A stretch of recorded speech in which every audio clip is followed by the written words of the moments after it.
Jedna pohádková bytost jménem Marcela Holubice.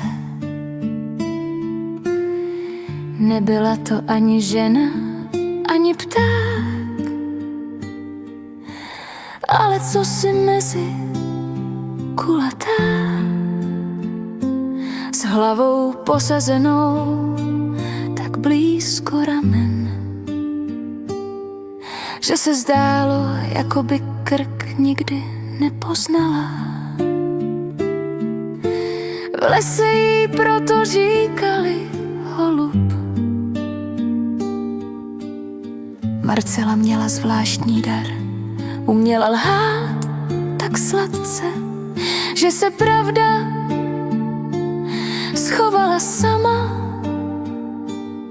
Když chtěla, hrála na city, vzdychala, litovala se a ostatní tvorové jí nosili zrní soucit i čas. A když se někdo ptal moc, Marcela se urazila a udělala ze sebe oběť, jenže les má dlouhou paměť.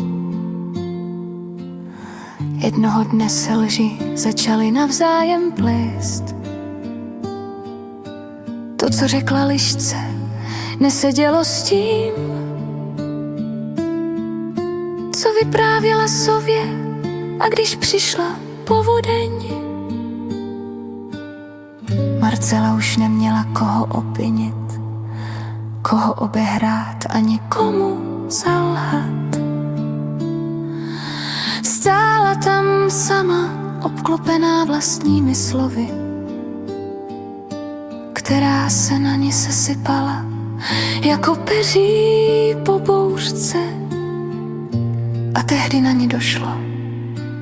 Ne trest, ne křik, jen ticho a prázdno. Les šel dál, bez ní Marcela pochopila, že kdo pořád hraje roli oběti, jednou zůstane bez publika.